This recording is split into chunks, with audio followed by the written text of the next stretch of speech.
Greetings, friend. I think this is the best puzzle to master useful Sudoku strategies. I will show you not only what key strategies solve the green cells, but also what will enable you to solve over 80% of all classic Sudokus. Click below if you want to give this puzzle a go. And with that, it's solving time.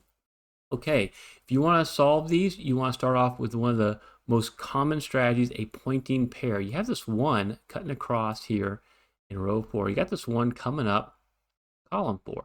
There's two possibilities for one right here. So I'm going to make some corner marks. They're called Snyder notation. Anytime in 3x3 block, you have a possibility, two possibilities in that block. You mark them. In case you solve one cell, you can solve the other right away. Since they're in the same column and the same block, these are pointing pair. It's a form of locked candidates. And what it means is that a 1 can't be in these spots, because if you put a 1 here or here, you would have no place to put a 1 in block 5. And so what that allows us to do is mark only 2 places for a 1 in block 2. Also have restrictions for 1s here in block 9. You'll notice there's only 2 places right there. We can move on to the 4s. And if you notice with the 4s, you have this 4 cutting across row 3, this 4 coming up column 8. You got 2 possibilities for a 4 right there. Other place for a 4 is you got these 2 4s in columns 1 and 2, and got this 4 in row 5. 2 possibilities for 4 in block 3. Or excuse me, that's block 4, column 3. All right, let's move on to the 6s. Okay, you got these 2 6s here, 2 possibilities for a 6 here. And we're creating information here that's going to help us figure out what strategy we need for these green cells. All right, this information in the beginning is all about trying to get the easy solves and getting some of that Snyder notation on the board. Also in block 7, we got these 2 6s here, 2 possibilities for a 6. So you can see one of the 6s gets into that green cell. We'll see if a 6 is what solves it. We'll find out here. All right, let's move on to these 7s. You got these 2 7s in rows 5 and 6. You got this 7 in column 8. There's only one possibility for 7 in block 6. So we can actually solve that. We got a first solved cell. And with these 2 7s, now we have 2 possibilities for 7 in block 3. So we'll mark that. And then what's nice is with this 7 cutting across row 8 and this 7 coming down, there's 2 possibilities for 7 here, and they're also a pointing pair. And so the 7s are in the same column. It basically means a 7 can't be in this spot. We already know we can't have 7s here because there's a 7 in block 4. Let's move on to the 8s. Not much we can do with the 8s right now. They'll come a little bit more powerful later. But there's only 2 possibilities for an 8 here in block 9. And we move on to the 9. We're going to get some solving done with these 9s. Right? We got these 2 9s here, which allows us to solve for a 9 right there. And now the whole reason why we put the Snyder marks is going to come into play. The one main reason is if you solve one of those cells, you displace the Snyder, which allows us to solve for 4 here, displacing that Snyder 7. You can get 3 quick solves just by doing that. All right, now let's look at what else we can do with these 9s. What you might notice is you got this 9 coming down, column 7, this 9 coming up, column 9. All right, 2 possibilities for 9 there. But let's look over here in block 4. So you gotta have 9 cutting down there. You'll notice that the 9s are in these spots. I'm going to highlight this in blue. And then you notice that the 9s are in these 2 spots. Well, in block 4 and block 6, the 9s are restricted to rows 4 and 6. And so what that tells us is that the 9s have to be in one of these 2 cells in block 5. Because it has to be in row 5, because otherwise there's no place to put a 9. And since we have a 9 right there, we can solve this cell now for a 9. This is a little tricky way to find a hidden single, but that's how we can do it, displacing this Snyder 1. All right, let's remove some of these colors. I wanted to show that to you. And let's move on here. What else can we do with the 9s? You got a 9 coming down here. You got this 9 cutting across. 2 possibilities for 9 right there in block 8. And so now it's a pointing pair. 9s can't be there. This 9 can't be here. And you got these 2 9s. We can solve for 9 here in block 8. Looking good. Okay, let's look at the 5s now.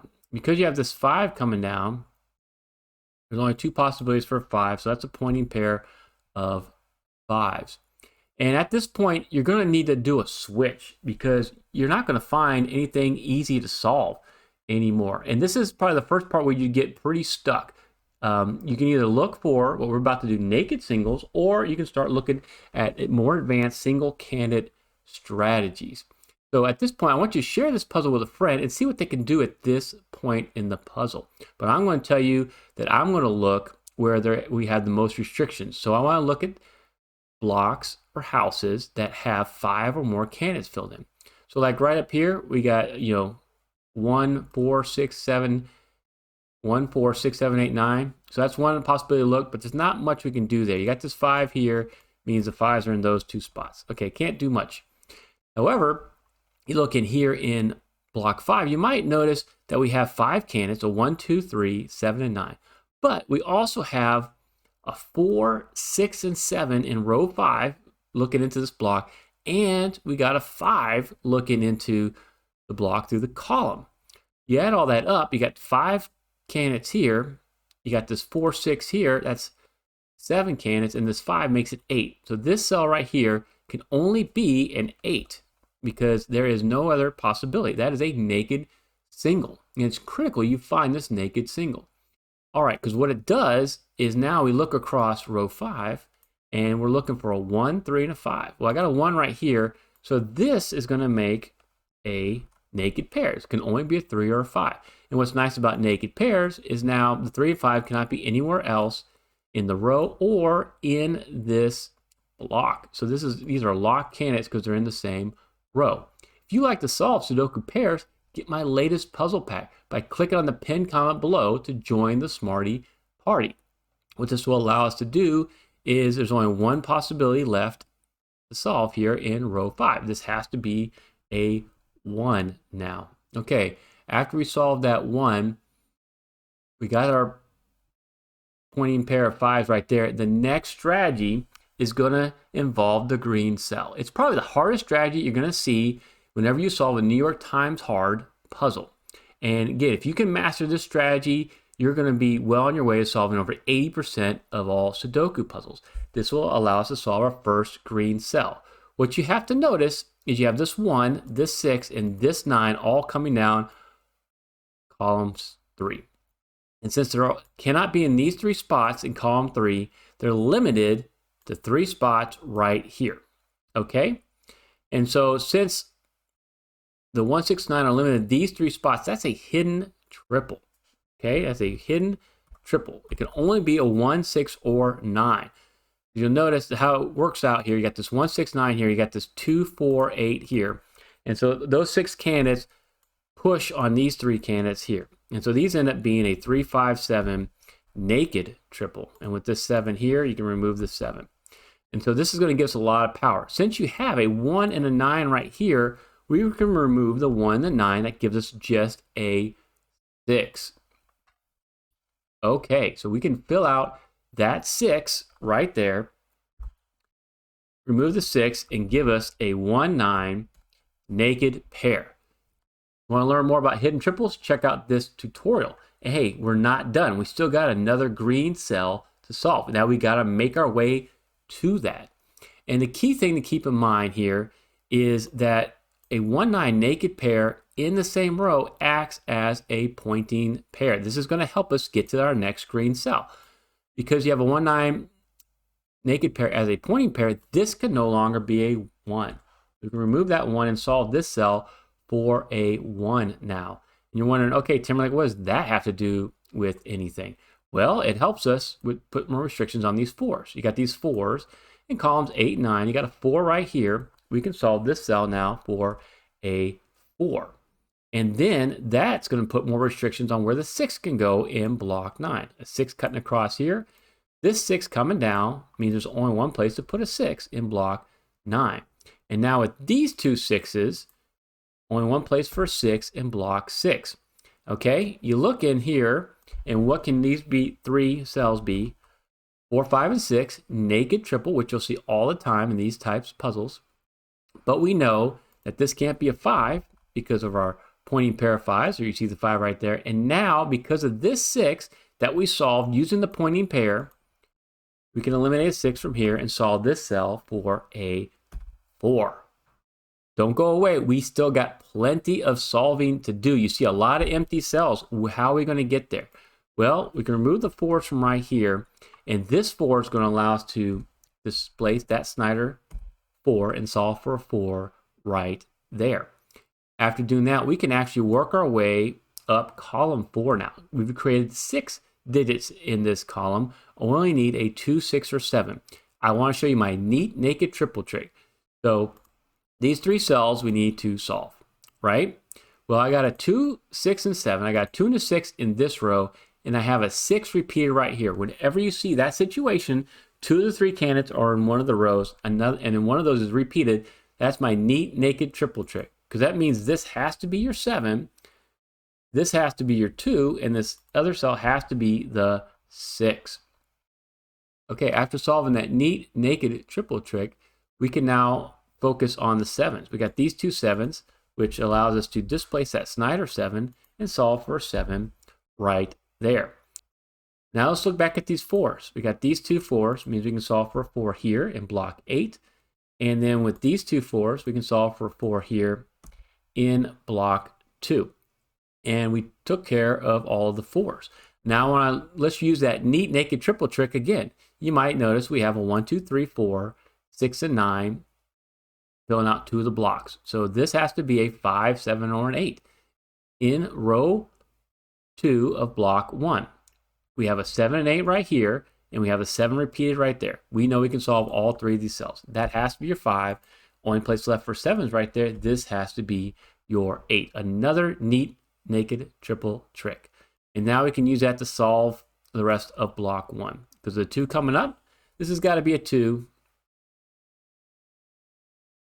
This is going to leave a 1, 3 here. We can solve for the 2 right there. Okay, and with this 2, we can solve for a 2 here, displacing that Snyder 9, allowing this cell to be solved for an 8 because it can't be a 3 or a 5. The 8 is going to displace the Snyder 8 from right there, solve this cell for an 8. All right, and with these 2s, we can solve for a 2 here, displacing that Snyder 5, allowing us to solve for the 3. And I said we could solve the rest of block 1. Now with this 3, we know we can solve for the 3 there, the 1 there. Displacing this Snyder 1, solve for the 1 there. And let's finish off row 3 with an 8.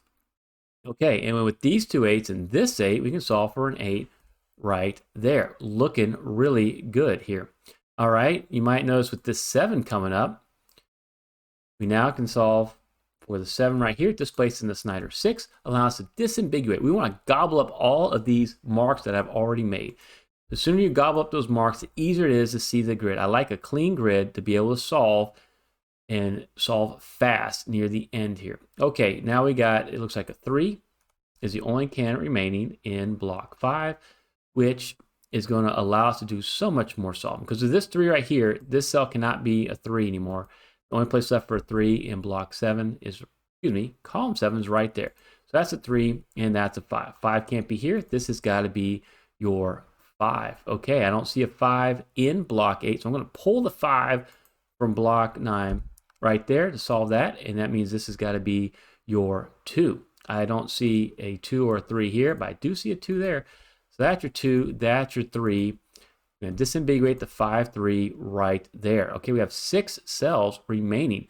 Let's look at row 6 first. We need a 3 and a 5. I got my 3. I'm going to pull it from block 1. So there's your 3, there's your 5. Okay, and up here, we need an 8 and a 9. I'm going to pull that 8 from block 7. So there's your 8. There's your 9. It's going to allow us to disambiguate the 1, 9 in block 7. Watch this next video to master another Sudoku strategy that wasn't in this puzzle. Thank you so much, Dumediat, for letting me feature your puzzles on my channel. I hope you make some more classics soon. And thank you so much for watching.